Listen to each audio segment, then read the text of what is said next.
इतिहास में हमने कई वीरों के नाम सुने हैं, कई तलवारों की चमक देखी है, पर क्या कभी आपने उस स्त्री का नाम सुना है जिसने मातृभूमि के लिए अपने ही पति को त्याग दिया? Hello everyone, welcome to stories with Uma. और आज की हमारी कहानी है राजस्थान की एक ऐसी ही वीरांगना हीरादे की। सोचिए, एक हाथ में तलवार और दूसरे हाथ में अपने पति का कटा शीश लिए एक वीरांगना खड़ी है राजा के दरबार में। ये कहानी राजस्थान की जालौर दुर्ग की उस वीरांगना की है जिसे इतिहास ने शायद भुला ही दिया। समय था सावन 1368, जब जालौर दुर्ग पर खतरे के बादल मंडरा रहे थे। दिल्ली का सुल्तान अलाउद्दीन खिलजी जालौर दुर्ग को जीतना चाहता था, लेकिन वो जानता था कि रास्ता आसान नहीं है, इसीलिए उसने लालच का रास्ता चुना। जालौर का ही एक सैनिक था, वीका दहिया, जो एक बहुत बड़ा सामंत नहीं था, एक मामूली सैनिक था, लेकिन उसकी सबसे बड़ी कमजोरी थी उसका डर, उसका गरीबी का डर, उसका अपने भविष्य को लेकर। और इसी डर का फायदा उठाया खिलजी के गुप्तचरों ने। उन्होंने उसे लालच दिया कि हम तुझे बहुत सारा धन, बहुत सारा सोना चांदी देंगे, जिससे तेरा भविष्य एकदम सुरक्षित हो जाएगा। बस बदले में तू हमें जालौर के दुर्ग में घुसने का एक गुप्त रास्ता बता दे। और यही वो टूट गया, उसका डर जीत गया। लेकिन वो एक चीज भूल गया था कि उसके घर में कोई साधारण स्त्री नहीं थी जो सोना चांदी देख के खुश हो जाएगी, बल्कि एक क्षत्राणी रहती थी। और इसका अंजाम बहुत खतरनाक होने वाला था, जिसका आइडिया भी नहीं था विक्रम दहिया को।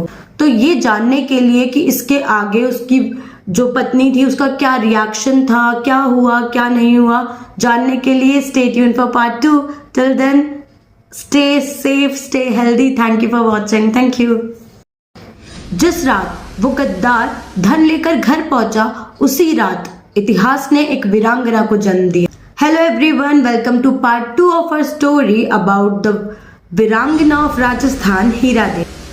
उस रात वीका दहिया जब सोने चांदी के भरे थैले लेकर घर पहुंचा, तो उस वक्त उसकी पत्नी हीरादे दरवाजे पर खड़ी थी। विक्रम दहिया की आंखों में एक अलग चमक, क्योंकि उसे दिख रहा था एक सुरक्षित भविष्य और बहुत सारी खुशियां। लेकिन उसकी पत्नी हीरादे, उसके मन में एक अजीब बेचैनी थी। विक्रम अपनी पत्नी से बोला कि अब हमारे दिन बदलने वाले हैं, अब हमारे पास बहुत सारी खुशियां होंगी, बहुत सारे पैसे होंगे, अब हमारा भविष्य एकदम सुरक्षित है। लेकिन हीरादे वो उन पैसों को नहीं देख रही थी, वो देख रही थी विक्रम की आंखों की चमक को। उसे बिल्कुल देर नहीं लगी ये समझने में कि ये ईमान से कमाए हुए पैसे नहीं हैं या राजा से मिला हुआ कोई इनाम नहीं है। हीरादे की आंखों के सामने दृश्य घूमने लगे, जलते घर, रोती स्त्रियां और जौहर की आग। और इस सब बर्बादी का कारण था उसका अपना पति। उस पल हीरादे के अंतर मन में एक भयानक युद्ध शुरू हुआ। एक तरफ थी पत्नी जिसके लिए उसका पति ही सब कुछ था, और दूसरी तरफ थी एक क्षत्राणी जिसके लिए मातृभूमि अपने प्राणों से भी ज्यादा प्रिय थी। रात बीतती गई और हीरादे एक पल के लिए भी आंख बंद करके नहीं सो पाई, क्योंकि आंखें बंद करते ही उसकी आंखों के सामने वो दृश्य घूमने लगते जो वो नहीं देखना चाहती थी। क्या उसने अपने पति को चुना या मातृभूमि के प्रति अपने कर्तव्य को? जानने के लिए बने रहे हमारे फाइनल पार्ट के लिए। Till then stay safe, be healthy. Thank you so much for watching and follow my page. Thank you. राजद्रोह माफ नहीं होता, चाहे सामने खुद का पति ही क्यों ना हो।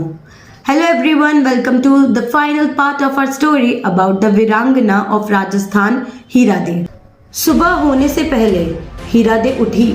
उसके हाथ में थी अपने पति की तलवार। कोई बहस नहीं, कोई चीख नहीं, कोई आंसू नहीं, बस एक क्षण और एक वार, और उसने अपने पति का अंत कर दिया। क्योंकि हीरादे का यह मानना था कि उसने अपने पति को नहीं मारा है, बल्कि मातृभूमि के गद्दार को दंड दिया है। और उसने एक हाथ में तलवार ली और दूसरे हाथ में अपने पति का कटा हुआ सर, और उसने सीधा रुख किया राजा कान्हड़ देव के दरबार का। और उसे इस तरह दरबार में खड़ा देख दरबार में हर एक व्यक्ति सन्न था।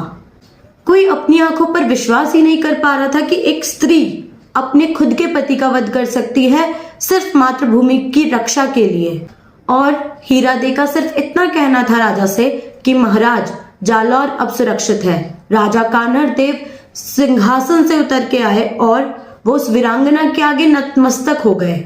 इतिहास ने बहुत से युद्ध लिखे, बहुत से युद्धों के बारे में हमें बताया, बहुत सी तारीखें हमें रटवाई, लेकिन हीरादी जैसी वीरांगनाओं को अभी भी पूरा स्थान इतिहास में नहीं मिल पाया है। और आज अगर हम उन्हें याद रख रहे हैं, उनका नाम ले रहे हैं, उनके बारे में बात कर रहे हैं, तो ये उनके लिए एक सच्ची श्रद्धांजलि होगी। और अगर आपको ऐसी कहानियों में इंटरेस्ट है, आपको ऐसी कहानियां सुनना अच्छा लगता है, राजस्थान के और वीर वीरांगनाओं को जिनको पूरी तरीके से इतिहास ने नहीं दिखाया है, और आप जानना चाहते हैं उनकी कहानियों के बारे में, तो मेरे पेज को जरूर फॉलो करें। I am coming with more such video. Until then, be safe, be healthy. Thank you for watching. Thank you.